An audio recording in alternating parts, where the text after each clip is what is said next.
Hello बच्चों, good morning. आज हम कक्षा 10 की जो है प्रश्नावली नंबर 1.1 का आप लोग को पढ़ाने चल रहे हैं।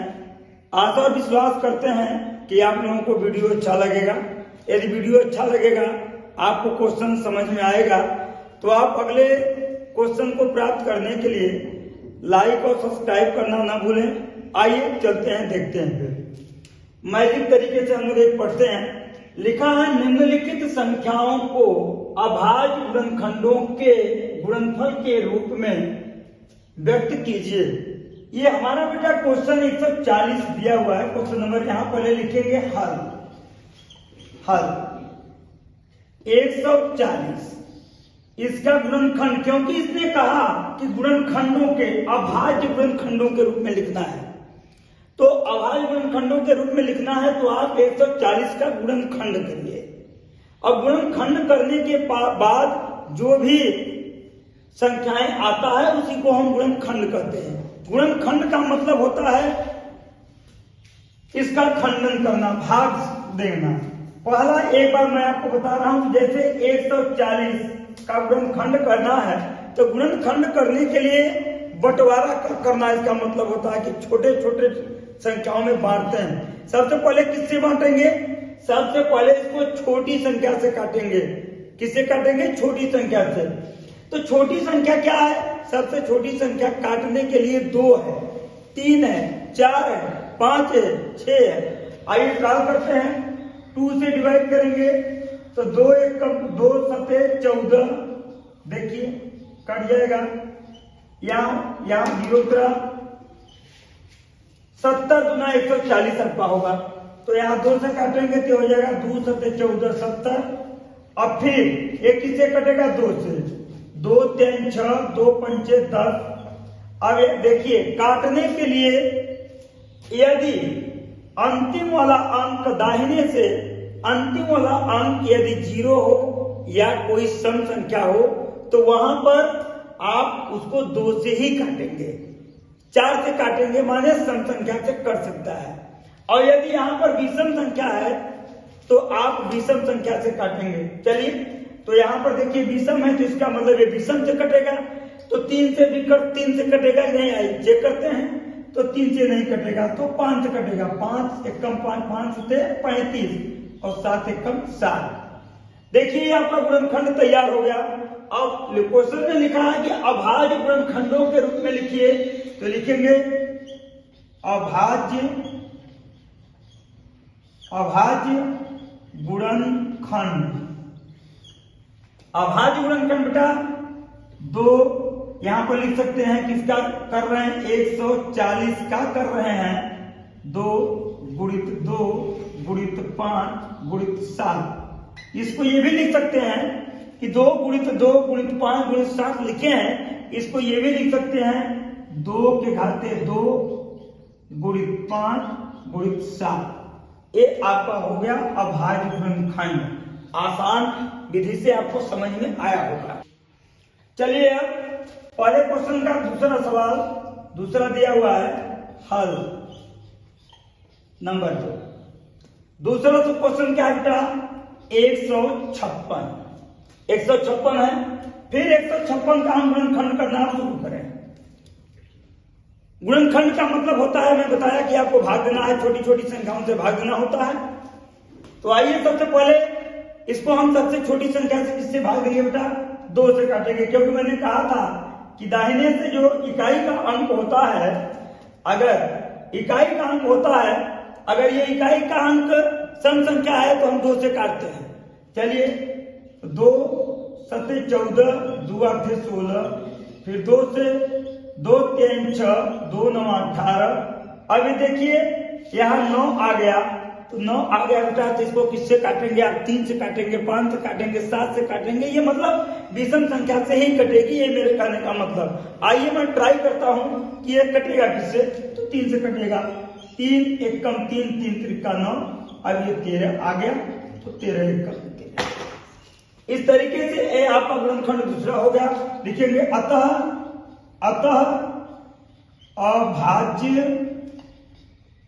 अभाज्य गुणनखंड, अभाज्य गुणनखंड बराबर क्या होगा, 2 गुणित 2 गुणित 3 गुणित 13। या आप ये भी लिख सकते हैं कि 2 कितनी बार है बेटा, 2 बार है, तो 2 के घाते 2 गुणित 3 गुणित 13, ये आपका आंसर हुआ। तो अब देखते हैं पहले प्रश्न, पहले का जो है कि तीसरा हल लिखिए। तीसरा क्वेश्चन क्या है, 3825। अब आप इसका गुणनखंड करेंगे, अब इसका अभाज्य गुणनखंड करेंगे आप। तो मैं बताया था यहाँ 5 है बेटा, तो इसका मतलब कि यह विषम संख्या है, तो विषम संख्या से ही कटेगी। तो मैं ट्रायल करूंगा कि 3 से कटेगा, कि 5 से कटेगा, कि 7 से कटेगा। तो आइए मैं ट्रायल करता हूं 3 से। तो 3 एक कम 3, 3 दूना 6, 3 सते 21, 3 पचे 15, ये 3 से कट जाएगा। आइए तो 3 एक कम 3, 3 दूना 6, 8 में से 6 घटेगा, 2 बचेगा, तो यहाँ हो गया 22। ठीक है, तो 3 सते 21, 3 पचे 15। अगर ये आपको बात ना समझ में आ रही हो तो आप बगल में साइड में भाग भी दे सकते हैं। 3825 में 3 का भाग दे सकते हैं। अब इसको देखिए किससे काटेंगे, ये भी 5 है तो या तो 3 से कटेगा या तो 5 से कटेगा। तो 3 चौके 12, 3 गुना 6, 3 पचे 15, 3 से कट जाएगा। 3 चौके 12, यहाँ 7 हुआ, तो 3 दूना 6, 1 बचेगा, बगल में 5 है तो 15 हुआ, 3 पचे 15। अब फिर बेटा इसको देखेंगे कि ये 5 आया, तो फिर या तो ये 3 से कटेगा या तो 5 से कटेगा। तो मैं पहले ट्राई करना चाहता हूं कि ये 3 से कट रहा है कि 5 से कट रहा है। आइए चेक करते हैं। तो 3 एक कम 3, 3 चौका 12, लेकिन 5 नहीं कटेगा, इसका मतलब ये 3 से नहीं कट रहा है। अब आइए 5 से देखते हैं। 5 अठे 40, 5 चौ 25, बेटा 5 से कट जाएगा। चलिए 5 अठे 40 और 5 बचे 25। फिर ये 5 आया है, तो इसका मतलब या तो ये 3 से करना चाहिए तो 5 से करना चाहिए, लेकिन ये 85 है तो 17 पचे 85 होता है, इसका मतलब 5 से कटेगा। 5 कम 5, 5 15, सॉरी 5 कम 5, 5 सते 35, 5 कम 5 3 बचेगा और 5 सते 35। अब ये 17 एक कम 17, ये हो गया। और क्या लिखेंगे, अतः अभाज्य गुणनखंड क्या होंगे, 3, 3, 5, 5, 17। अब बेटा क्या होगा, अब इसको लिख सकते हैं 3 के घाते 2 गुणे 5 कितनी बार है, 2 बार है, 5 के घाते 2 इंटू 17। ये हो गया आपका आंसर। इस तरीके से अब हम देखेंगे चौथा हल। अब क्या बता रहा है,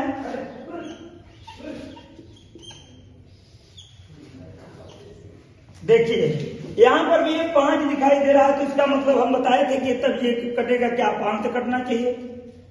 तो 5 एकम 5, 5। बच्चे तो ध्यान दीजिए, ये दूसरा नंबर क्वेश्चन, पूर्णांकों के निम्नलिखित युग्मों के HCF और LCM ज्ञात कीजिए कि 2 संख्याओं का गुणनफल बराबर HCF और LCM। 2 संख्याएं दिया हुआ है, दोनों संख्याओं को आपको LCM और HCF ज्ञात करना है।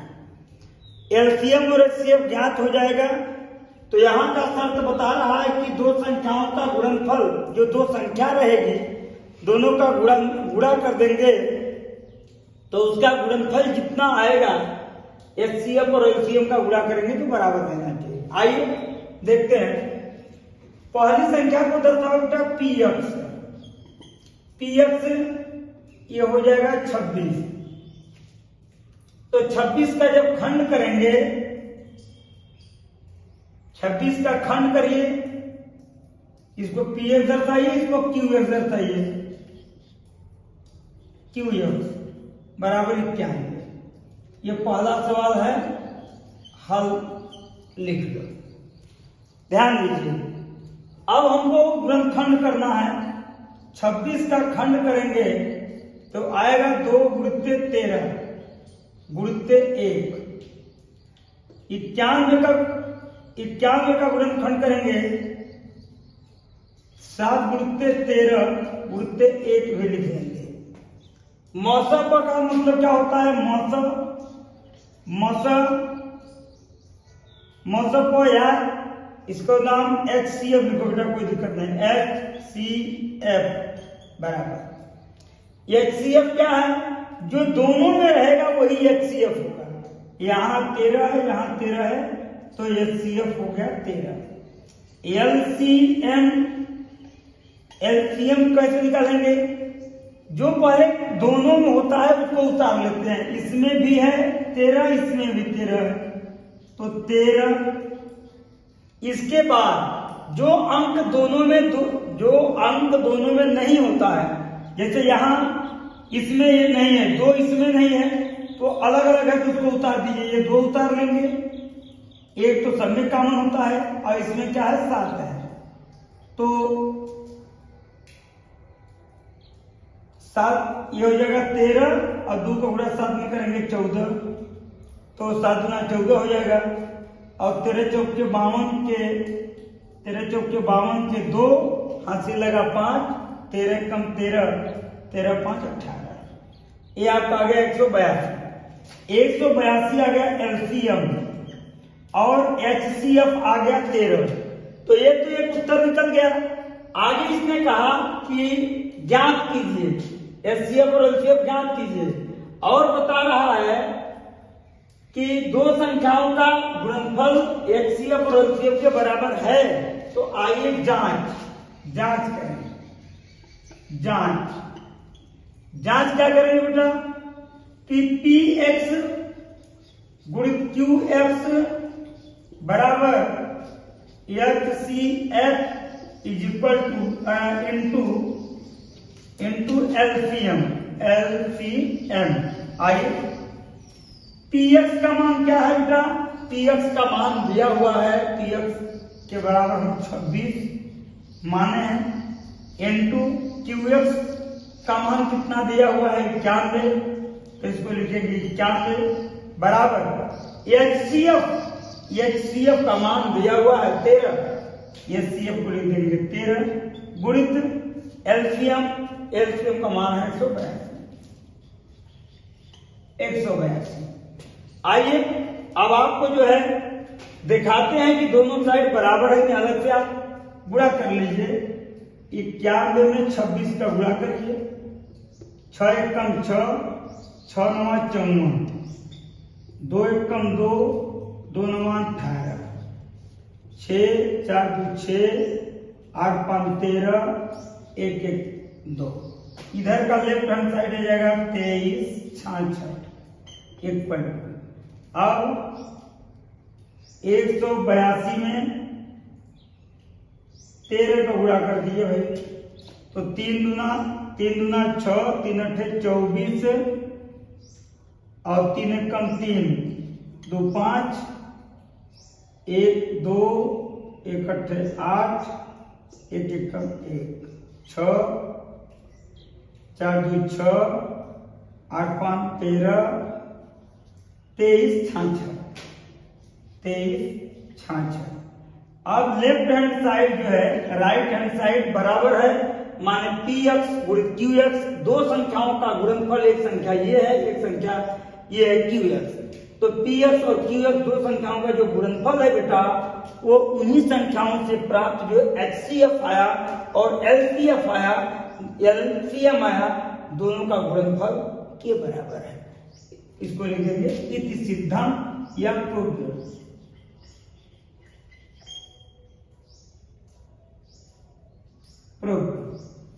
ठीक है, तो हम देखते हैं अब दूसरे क्वेश्चन का दूसरा क्वेश्चन नंबर दूसरे का दूसरा। तो आप दूसरा देखिए, डालिए हल। दूसरा क्वेश्चन में क्या है, दो संख्याएं पी एक्स, पहली संख्या को मानेंगे 510, दूसरी संख्या क्यू एक्स बराबर 92।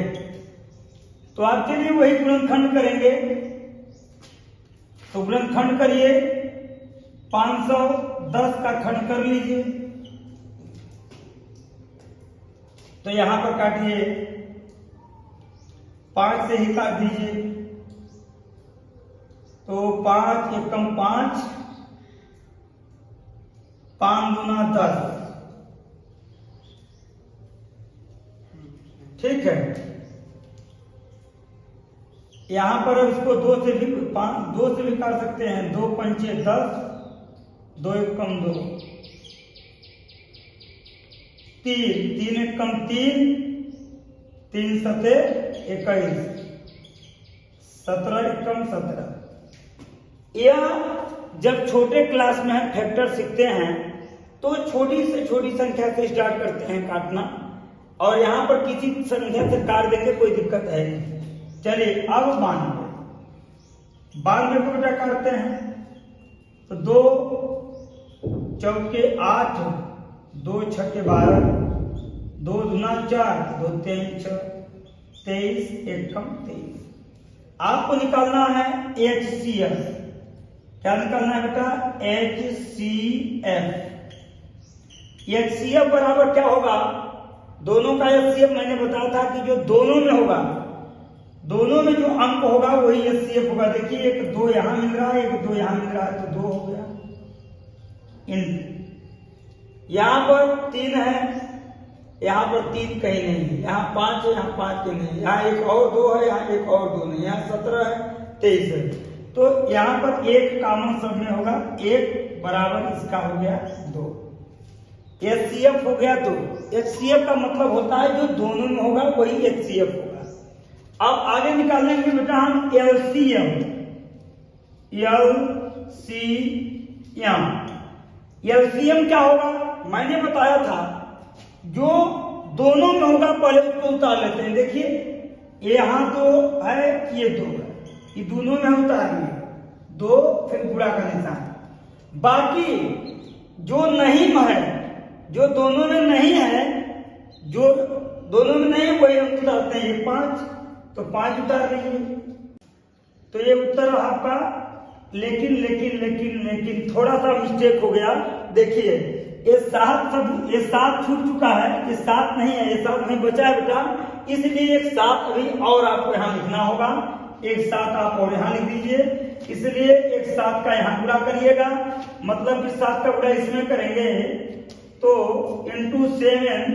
अब 7 दूना 14 के 4 अंक लगाए, 7 त्रिक 21, 21 एक 22 और 7 चौक 28, 2 30। अब आपका करेक्ट आंसर आया। थोड़ा सा मिस्टेक हो गया था कि हम लोग ध्यान इस 7 को नहीं दिए थे। अब आपका आंसर एकदम क्लियर हो गया।